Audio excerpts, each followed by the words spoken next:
right, here we are. The first episode of I Can Fix Your Movie. Yeah. Yeah. This is pretty exciting. It is exciting.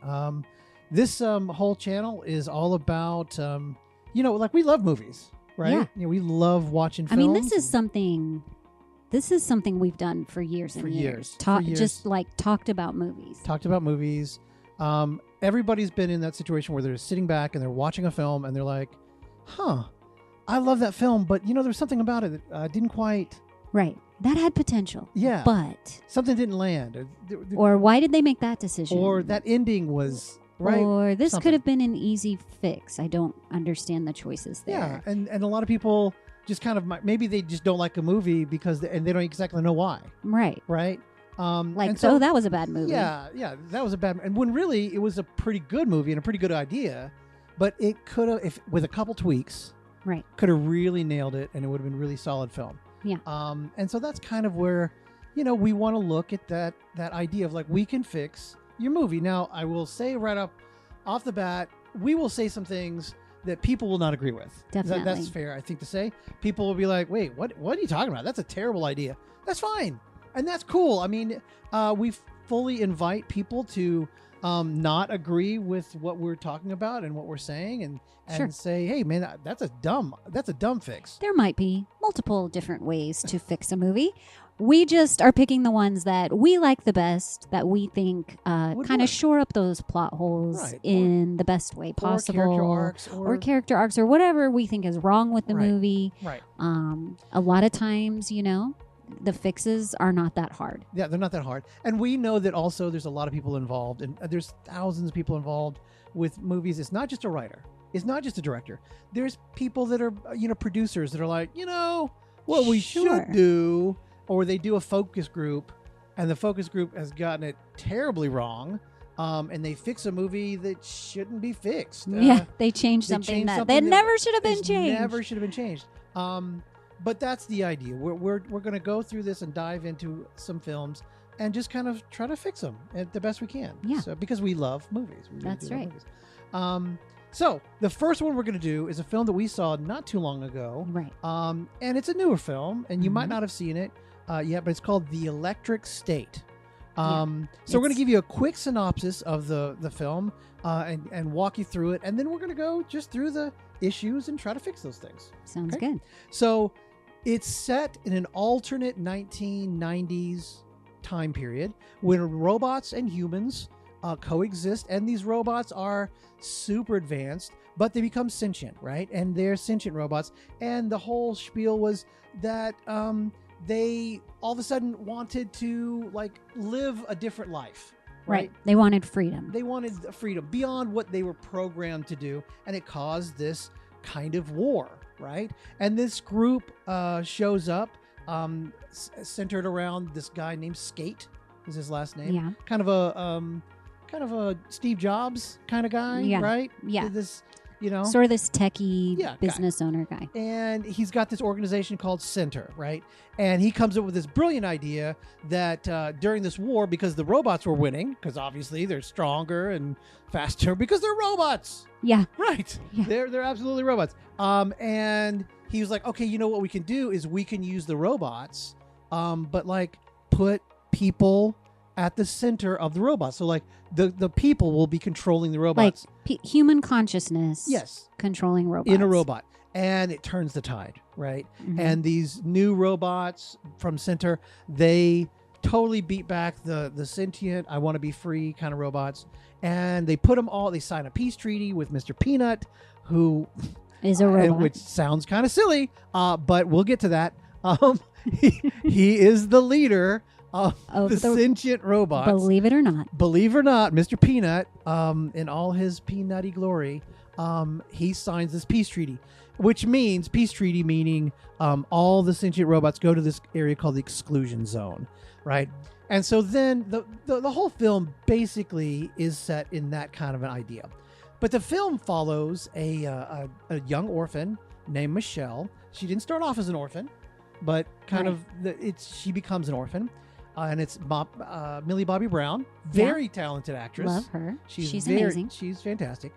And one night, and she's living with a foster home and a foster family there. One night is visited by Kid Cosmo, a robot, right? Yeah. And she is freaked out by this robot. Right, because they're supposed to be banished. They're supposed to be banished to the exclusion zone, and she's freaking out by this robot. Now, we see earlier that her brother, we saw a little cutscene earlier, that her brother is this genius, childhood genius, and he's super into Kid Cosmo. Like, he's into this Cosmo robot thing. And the audience knows right away, like, oh, that it's got to be a connection with the brother. But, of course, she is completely freaked out by this. But then she gets the idea, oh, this must be my brother. And she goes in a cross-country adventure with Kid Cosmo and to try to save her brother, right? Right. And they come across this smuggler guy named Keats, which is played by Chris Pratt. Another fantastic superstar. This guy, man, can do no wrong in my book. I love this guy. Yeah. He's a fantastic actor. Love him. He's amazing. And he becomes, integral into getting them into the exclusion zone. Now, of course, Keats has his little robot companion named Herman, and he's really, wisecracking little robot. And he's super funny. And together they work together, and they realize that this whole corporate thing of Center is this really bad group. And at the end, they have to battle Center to get back, her brother and bring him back into the real world. And at the very end, climax, and again, spoiler alert here. Obviously, this is all going to be spoiler alerts. She has to make this heartbreaking decision. Right. Yeah. To basically turn Chris off and end his life. Okay. Yeah. And that he has to die. He has to die in order to save the world. The robots and humanity all at once. And when she does do this, it basically sparks a global reckoning for all of life. Mm-hmm. And that's the idea behind the movie. It's not a bad idea.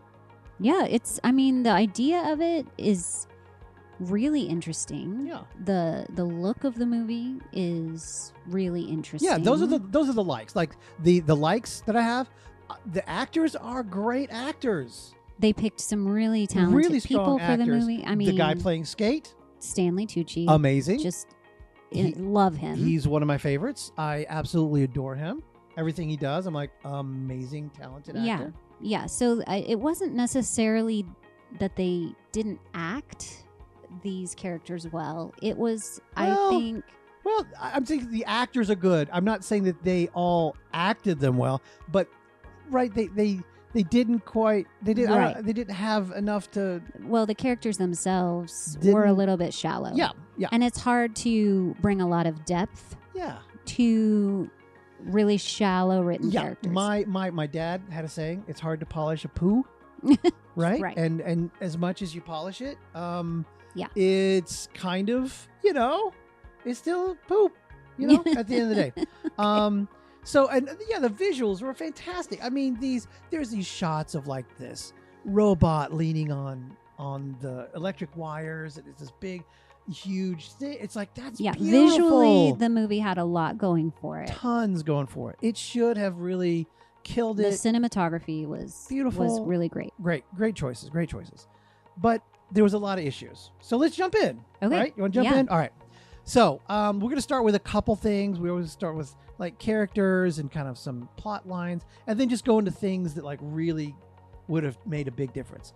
Characters, Michelle and Keats, they came across to me as just one-dimensional, very emotionless. And I've seen both of those actors be very emotional, very strong in other roles. But here they just... they had an emotional moment, both of them, at the end kind of the movie. Yeah. But it felt almost insincere. Yeah. Because there was no real growth in their characters, because their characters were so shallow from the very beginning. It's like then when they did have an emotional moment, as the audience member are kind of left going like, I don't know. I mean, I don't know that I believe it. Yeah, I'm not sold. I just didn't care enough about them to, at the end, fight for them and like want to be happy that they're okay or sad that they're hurt. Like you gotta pull us in and make us want to see them succeed, and they didn't do that.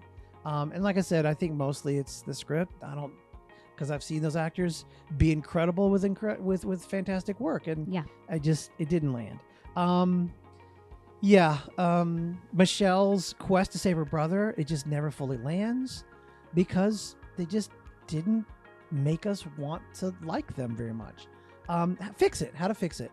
You got to deepen Michelle's character arc. The flashbacks that they have, give them more than just like, I'm here on Christmas break, and I'm gonna see you back in your dorm, and you better work hard. Yeah, like their whole connection at the beginning was her trying to get him to go to college. Yeah, like if you don't go to college, you're not going to be able to save the world. And it just, I don't know. This is a pro college ad. I don't know. It was but the interactions just felt. I mean, yes, it established that they were a brother and sister, that they loved each other. And they had a relationship. But other than that, I mean, it just didn't draw us into that relationship. It didn't make us care about that relationship in any way. Right. So then when, he comes back in the picture later, it's like big deal. It's kind of like, okay. And interesting. Right. And for Keats, they gave him this weird, he was in the military backstory, and then later when he's in the van and they're headed toward to finding the robots there, it was like, oh yeah, they're gonna get killed and this robot saved me. What? His story was very odd. He had a really weird backstory, and we only saw a flash of it. Yeah, and it didn't work at all. He needs some moral complexity. He needed, beyond just being charismatic and having some funny quips with him and Herman, that's the only thing that saved that character, is just him being awesome. And that's what it felt like. They were just relying on Chris Pratt being super witty and charming. Yeah, exactly. It's like if a producer sat back and was like, okay, this character, let's just let Chris Pratt. Wah! Yeah, like, what are you doing? That's not fair. Give him something to work with. He's a fantastic actor, but you can't write and produce and act that all in the same film. You got to give him something to work with, and I just give him something more than just he was in the military and he almost died. The end. That was weak. All right, so the tone, man. Okay, it was like, look, we're this fun mix of nostalgic and whimsy and humor. Also, dark dystopia. Here's a moral lesson. What? Look. Yeah, it was a little bit hard to read, what we were supposed to feel at different times in the movie. There were certain moments that felt goofy when it was supposed to be dark, and then there were certain moments that were really dark when it felt like it was supposed to be lighthearted and goofy. So it didn't pick a tone and stick with it for sure. And so then, honestly, the fixes here are pick a tone. Look. Lean into the dystopia and the dark and the journey, or it's a buddy comedy road trip. Okay, do one or the other, but don't try to be like, this is dark and brooding and sad and frustrating, and then it's fun and wacky and here's a moral lesson. Look, don't. It felt weird and preachy. Yeah, and I'm like, are you trying again? What do you want to do? Pick something and go with it. That's the easiest fix here. Don't use the robots to just try to make them eye candy and wacky and fun, and like the people will show up because these robots are fun to look at. That's not gonna work. Maybe that worked in the 80s, right? Maybe 90s, but like now it's like people, they expect more out of. We saw Jurassic Park. We saw awesome things on screen.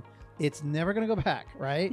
So we can't just be like, oh, here's fun things to look at and be happy with that. It's not going to work. So, missed chances. All right, here we go. I feel that there were several missed chances that were just simply left out, or it was confusing. So we're going to break down the missed chances here. Okay. At the very beginning of the film, they mentioned that these robots came from Disney, right? Yeah. That were used in their parks. And all of a sudden they become sentient. Then we never go back to see a single Disney character. They never see anything. There's gone. no reference to Disney after Ever that. again. It wasn't like and I know the Russos were heavily involved in this. Was it like because they work with Marvel and Disney and blah blah? Maybe. And it was like, do you see what we did there? Marvel and Disney. Wink, wink, wink. Or like, because if you did, the whole time I'm going, why is Mr. Peanut in charge and it's not Mickey Mouse? And he comes out and is expecting him to be like, oh, hi kids. He's like, listen. Yeah. Hey everybody. Like, you've got all of a sudden a Samuel L. Jackson voice coming out of this guy of Mickey, and he's like, we fought hard in the war, right? Yeah. It would be so great, right? But like, you just got Mr. Peanut, and it's like, wait, what? Yeah. So Disney was the beginning of the robots, and then we never talked see about any other connection with ever Disney again in the whole movie. Yeah. So fixes are, look, if you're going to bring it up, you got to do something with it. There's a whole reference, probably in all of these episodes, you're going to hear something, a phrase called, you show the gun, use the gun, right? It's the whole idea of you see a gun mounted on the wall. Right. In a scene, you are going to have to use that gun later on somewhere. Well, you showed Disney. Use Disney. You showed it. You brought it up. We expect to see that later on. Yeah. So when you don't, we're like, oh, I thought maybe that's weird. Why'd they even tell us Why'd that? they mention that? And that's the point there. All right. So the next one is this. There's a random car accident. Yeah. That kills the parents of. And supposedly the brother. And the brother of Michelle here. Yeah. That makes her an orphan. This is a really terrible, weak plot line here because basically, here's the deal. If this some rando deer didn't hop in the road, didn't just jump out in the road, then none of this movie whole story would have never happened. Chris never would have been discovered, kidnapped, taken. Yeah. Become part of Center's plan. Yeah. Just some random deer. The robots would have just taken over and we would killed all of the humans. Right. And it would have been Terminator all over. The movie never would have happened. It never happened. So this is a foolish idea here. And it doesn't work. Okay. So here's the deal. I'm going to use this often and kind of explain. Skate, throughout this whole thing, Skate has to be our bad guy. He has to be our bad guy. Right. And not just because the main characters dislike him. No. And not just saying, oh, he's the bad guy. He's the bad guy. He's the bad guy. Yeah, Michelle just saying he's the bad guy. We have to or show thinking he's the bad guy. We have to show isn't it. enough. We have to show it. And get our audience on our side going, oh, he's the bad guy. And we can see it. And by disliking the bad guy more, we like the good guys. Yeah, we're more pulling for the good guys because we're obviously against what his plans are. But producers and people, they keep wanting to be like, oh, let's show the intent of our bad guy being like, really, you could pull for... Why? Don't. Yeah. I don't want to pull for our bad guy. In an effort to make the bad guy more complex... Yeah. You kind of make him almost well-intentioned. Yeah, and be like, oh, really? It helps people. Stop it. You've got to be the bad guy and have ill intent here, okay? So this accident needs to happen because he orchestrated it, okay? Yeah. At the very beginning of the movie, it's such a simple fix. Chris is straight up doing a college exam. He's taking the written thing. Have him hook up to some brain scan things. And Skate gets a hold of it, and he goes, oh my gosh, this is the one we've been waiting for. Right. He sees the brain scan. He sees the potential. He sees that Chris is the greatest mind of our generation. Yeah. I need this kid. I'm going to orchestrate. All of a sudden, Skate has a vision of how to take over everything. And it's through Christopher. Right? So he orchestrates this accident, quote, quote. You can't somehow, see me doing air quotes. Doesn't have to be a deer. It can be anything. He can It could be part of the war that got out of hand Yeah. and whatever. But somehow he orchestrates... Which would make Michelle actually dislike robots even more if it was a robot that killed it, right? Yeah. What? Easy fix. So Skate organized this thing. He put it into motion. The family dies. Chris is taken. She thinks she's an orphan. It's easy. It's simple, right? And then you've got a reason to dislike Skate from the very beginning. Yeah, you show from the beginning that his intent is he'll do whatever it takes to take over. Right. So the next little fix here we need to do at the first meeting between Cosmo and Michelle in the foster home. She is freaked out by the robot. She's completely terrified. She's hiding under the bed. And they show it like she's right in a panic. And as an audience member, we go, "Oh, that's the brother. Okay, we get it. Immediately we get it." But she can't. And she does it at the beginning. She's like, "Oh," and she's freaking out. Then the foster dad, who's a jerk, is like, "Oh, there's a robot in here." And immediately, now, I mean, they do this little bit with a picture where he's pointing at it. And then she's kind of like, "Oh, it's very obvious that he's trying to explain that he is her brother." Right. And she even like fixes his little voice box thing. And we'll get to that one. We'll get to that so that he can say his catchphrases, but he's trying to communicate to her. She doesn't fully understand. She does not understand before the foster dad gets there that he is her brother. She does not make that connection at all. Right. Then all of a sudden the dad comes in, the foster dad comes in, and she's like protecting him. She's protecting the robot. The robot. Yeah. Why? Well, exactly. There's no sense why she would do that. It's just a weird moment how she immediately goes from totally freaked out and terrified by this robot to helping him and then protecting him. I mean, there was this little bit in the middle where she's like, "Oh, I guess I'll fix your voice box." Yeah, but it was... Why she would even do that? She would run out of the room. It didn't make sense why she was even helping him. Yeah. And then... Yeah, and then all of a sudden she's defending the robot, and she jumps in the car. He jumps in the car, and she's on the road. And they with take this robot, right? And they're gone. Then at this rest stop, where they finally stop, and the car farts out. They get out of the car, and she's like, "Okay, so you're my brother." What? And what? Exactly. We totally missed, as an audience, we missed that moment of you're my brother. Yeah. Exactly. The revelation, the emotion of that moment. Of realizing he's not dead, that his consciousness is somehow in this robot. We missed the moment of her struggling to believe it. Right. She's just and because that, we don't. Right, because it's not there. It's never there. The moment's never there. I literally remember watching the movie going, "There's a scene missing. Somebody cut something that they shouldn't have." Yeah. Did the editors? He's like, "We don't got time. We got to show some more robots fighting here. Well, and she asks, cut that out. We don't need that emotion." She asks him questions like, "How does this happen?" Which, of course, he can't explain because for some random reason he can only speak in catchphrases. Right. But so she is you see her kind of trying to figure it out, but there's no emotional moment there. There's no moment of acknowledging. It's just all of a sudden acceptance. And it does not work. You're my brother. Yeah. So the fix is have a moment that she says, "Aha." Have that scene. You're my brother. And she cries, and she holds him, and he puts his head on her shoulder. Then the foster dad comes in. And she's like, "I'll go on this trip." And you know that she hasn't solved that problem, because even when she gets in the car, she's like, "Hey, get this ankle bracelet thing off me." And she goes, "I hope you're not a psycho." I mean, yeah, she's like, "Please don't be a psychopath." So she never made that She connection. never acknowledges that he is Christopher until they're at the rest stop, when she's just "Okay, so you're my brother."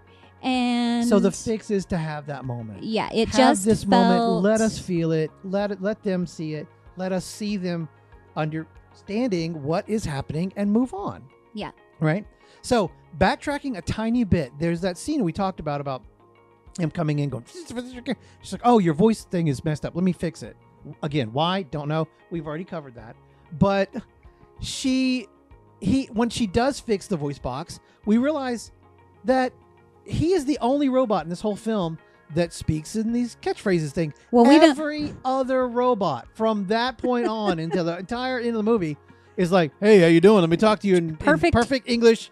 No issues. Perfect human speech. No problem at all. Except for Cosmo, who just can only speak." So this is a quick one.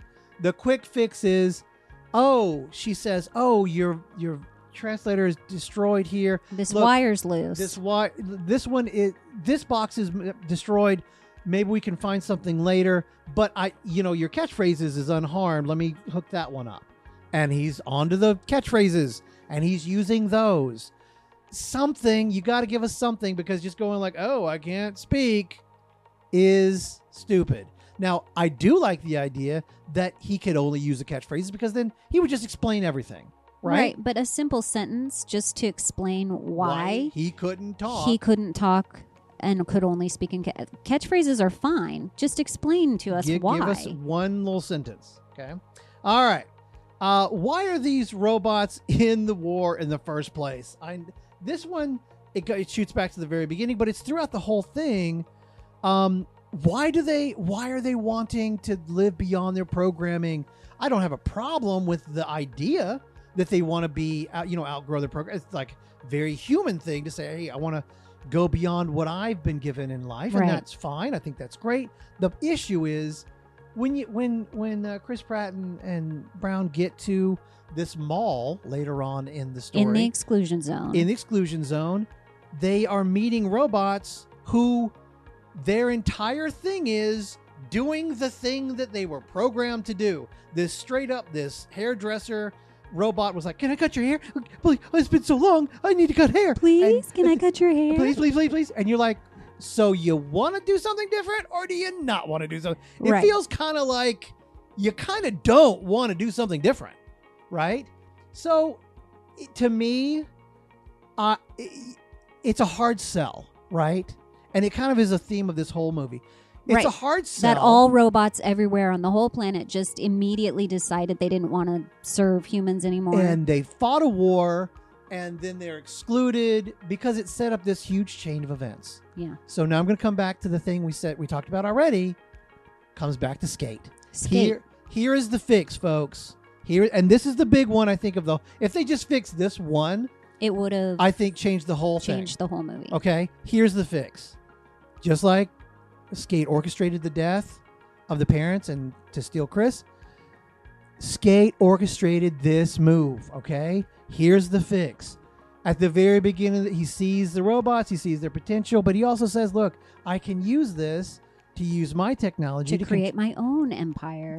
And control, because this all comes down to one thing with, like most things, control. Mm-hmm. Not necessarily about money, not about fame, it's about control, like most things in life, right? So we've got this guy, Skate. He's like, I want to control the population. Maybe he does have in his mind a good intention. Like, if people would just do this and this, if I could be in control. But that's not how things work, partner, right? Mm-hmm. So he wants control. So here's the deal. He sets up a virus. He sets up something in the programming. He sends it through robots at the very beginning, make them go out of control. He forces them to fight. Because the thing is, truthfully, a fight, when you tell an audience, hey, we want to, you show us a fight between robots and humans, I'm actually going to pull for the humans. I don't want a Terminator situation. So, like, I'm pulling for the humans. But the thing is, this movie wants us to pull for the robots. Well, at certain points they do. Yeah. I mean, we talked earlier about tone, and that was kind of part of it, is that we weren't sure who we were supposed to be pulling for, because they start the movie by showing us, robots basically slaughtering humanity. Right. And then they're like, no, but they're cute slaughtering now, humanity. Right? But then when Michelle and Keats go into the exclusion zone, all of a sudden we've got robot companions. There are buddies. We get to this mall. Out comes Mr. Peanut, the leader of the robot, rebellion. Right. And all of a sudden, it's like they're making their case. This is why we were slaughtering. This is why we were slaughtering humans. So, right? I mean, you understand, right? And that doesn't work. It just doesn't work. If Skate had at the beginning, he caused the rebellion to basically happen, because he's like, if I cause the rebellion to happen, I can offer the solution.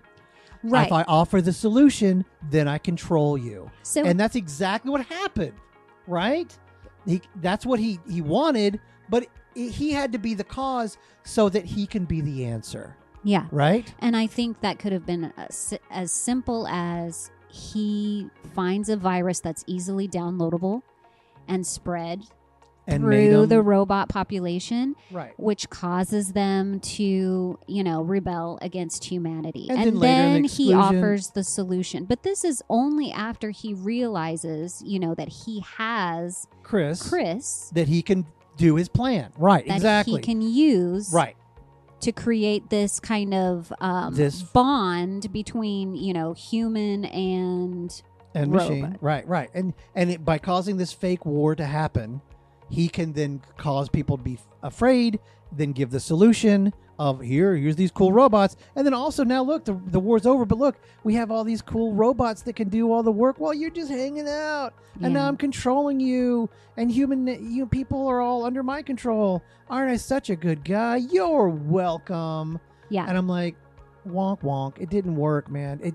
It just, to me, that's the solution of the whole thing. They fixed that, it would have worked. Right. Because as it stands now, if you actually look at it, at the plot as it is, Skate really did. I mean, he kept the robots from slaughtering the people, all of humanity. Right. So he actually did create a solution to a very real problem. Right. And so then at the end, when we're supposed to be mad at him for doing this, I'm like, are we mad at him? Yeah, it's almost like I'm conflicted. Yeah. Because I didn't want Nana to get destroyed here. I'm sad for Michelle that her brother had to be the one that he used. But at the same time, if he hadn't used him, Mr. Peanut would have killed Nana. That's right. Yeah, humanity would have been overrun. I don't want that. Right, exactly.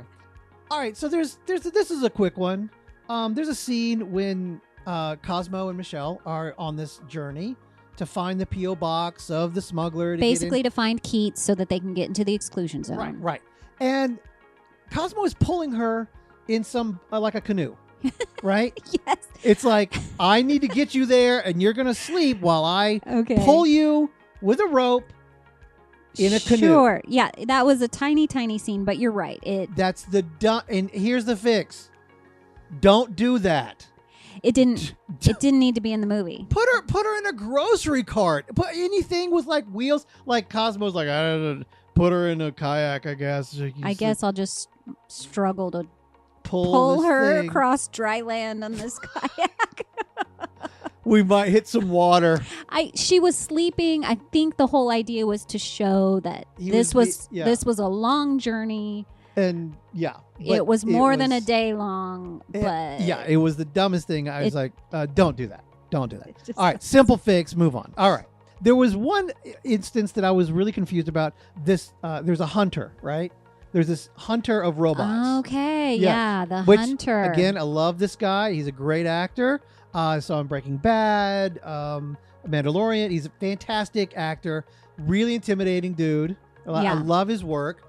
But there was this, robot attack. It gets called in, and he's known as like the top guy in all of robot hunting world, right? Right. And he's the guy. He's kind of a war hero. He happens to be the guy assigned to this case. Yeah. At the very beginning. When Cosmo shows up, he's the guy they call. Like, wait, what? He's retired, by the way. He's retired. But they call him in to take care of this robot. For this one robot. And I'm like, wait a minute, guys. It's so... And then he hunts him down, and him down, and then later he gets recruited by Skate. Once Skate realizes that Cosmo is actually Christopher's consciousness, then Skate recruits him, and he continues to hunt these guys down. So here's the fix, okay? He needs to be part of Center from the very beginning. From the very beginning. Right? Because if Skate organized all this stuff, they did the things that I had suggested here. Skate is the main planner of all these things. He already knew that Michelle was out because her bracelet was he's keeping track of her. Sure. Right? It would make sense that Skate would be keeping track of Michelle. Right. If he has her brother on lockdown. Right. And then he gets this call that like, some robot snuck in. He's already been told that there's like some slowdown in the computers because Christopher is sneaking out. Consciousness has leaked out. Figured out how to get out. And so he's like, all of a sudden, Michelle disappears. And with this robot And he's like, oh, it's got to be him. It's got to be Chris. So, of course, he would send his top guy. Yeah. And that's the fix. Have him part of center as the main hunter. He would be in it from the beginning, not some just random hunter of robots. And as it goes through, then it makes sense later because at the end of the film, he's got all these, this hunter guy sees Christopher, trapped in these little cocoon thing, and he's got a wire strapped to him, and he's like, oh man, people are bad. I can't believe I saw all this bad stuff that people are doing. And his character changes, which I liked his character arc. I thought it was fine. He's kind of the only one that had a true character arc. In my opinion, going from I agree. Believing one thing to changing, realizing the truth. Right.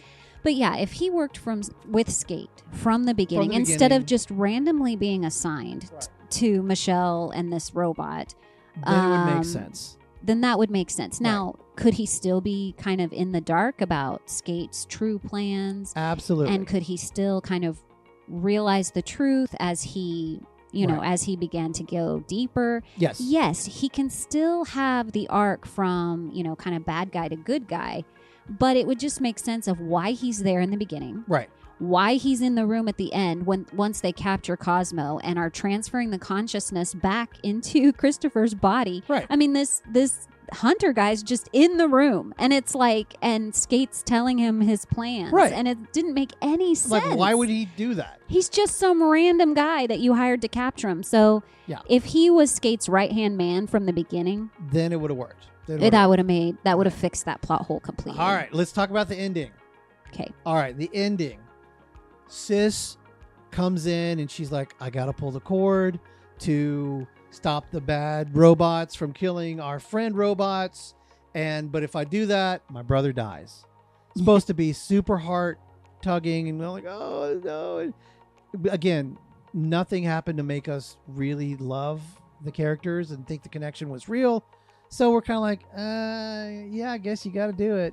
Yeah. So she does. He, quote, dies. Then at the end of the movie, we see Cosmo getting the robot getting dumped onto that trash heap. And then all of a sudden we see his reflection in the water. In a pool of water. Pool of water. Maybe it's not over. Maybe his consciousness has come Of course back. It's not over. He's still alive. Yeah. Look, folks, it's silly and stupid. It was such a want moment to be like, because he's literally like, there's no way. There's no way to fix this. Okay, hold on. The doctor who set up this little, trap door in the first place for Christopher. For Christopher's consciousness to escape. He is dead. However, the robot that, quote, knows everything that he knows everything that the doctor knows is in the room. You're telling me that you couldn't be like, everything's going along and we think as an audience, oh, he is dead. They did pull the plug. But in reality, the doctor goes in and gets the trap door, opens him up, puts him into a thumb drive. The end. I mean, puts him into something. Yeah. And puts him back into Cosmo. Puts him back into him. Puts him back into his hard drive. And then sneaks him back in and lets him live in a Cosmo later on. And they all pretend that he's dead, and then they hold up the hard drive and she's all happy, and we're like, oh, they snuck him out. They did do something. Yeah, I mean, to me it was so silly to show us as an audience that Christopher was totally capable of finding his way out of the body into the robot. Yeah. Totally capable of being transferred from the robot back into his body. But absolutely no possibility of getting him back into any other kind of technology, getting his consciousness back into Cosmo or transferring it back into something else. He's beyond, absolutely not. We got to kill him. We got to pull the plug. His intellect is beyond Einstein. He's beyond anything we know, but we solved it. We locked him in, and he's trapped. He's trapped now. There's no way you can get out now. And they did make some kind of excuse like, oh no, Skate locked him down. And that's it. Well, but you were the doctor who created the whole system, and you're right here. And do something. Right. Yeah. So that was a silly Yeah, silly ending that didn't work. Overall, all right. Just to recap. It was a mixed message film. It didn't work because you didn't pick a tone. You didn't make a real bad guy. You gave nobody to pull for because you didn't make anybody to pull against. You kept telling us the robots were bad, but also they're good. And technology bad, also technology good. It's like you got to pick something and you say should it. love these robots, but also take off the headsets. Take off the headsets and live and be happy with them. And actually connect with real people. But also technology good, but also technology bad. But also, okay, listen. You got to pick a lane. This right. What was your message about technology? I never fully understood. Yeah, and then just pick your tone and go with it, and just let us live our happy lives. Yeah. So overall, good potential. Yeah. Great actors. Yes. Big budget. Yes. Lot of plot holes that could have easily been fixed by just having Skate involved from the very beginning through the whole thing, and then having him defeated at the end. Right. And then we would have pulled for the characters. We would have pulled for them to be happy. We would have been happy when they got back together. And Chris could have been a happy robot living as Cosmo, and his sister would have been thrilled to like usher in a new, because the thing in, you do that, then Cosmo actually becomes a go-between between humanity and the robots. Yeah. And it's a clear thing instead of like some reflection pool character that like, I guess they were hoping for a second movie at some point, I guess is what they were hoping for. So. And then finally, and maybe most importantly, don't have Mr. Peanut be your main robot character. Yeah. Because what in the world? What in the world? All right. That's it for our first episode. Yeah. How do you think we did? Yeah, it was fun. Yeah? I had a great time. I like talking about movies with you. All right. Well, cool. Maybe we'll do some more. All right, everybody, that's our last one. I hope you had a good time. If you agreed with us, great. Leave some comments. If you didn't, that's also okay. We hope you had a good time, and we'll come back with some more. Yeah. We'll see you again next time. All right. Bye-bye, everybody.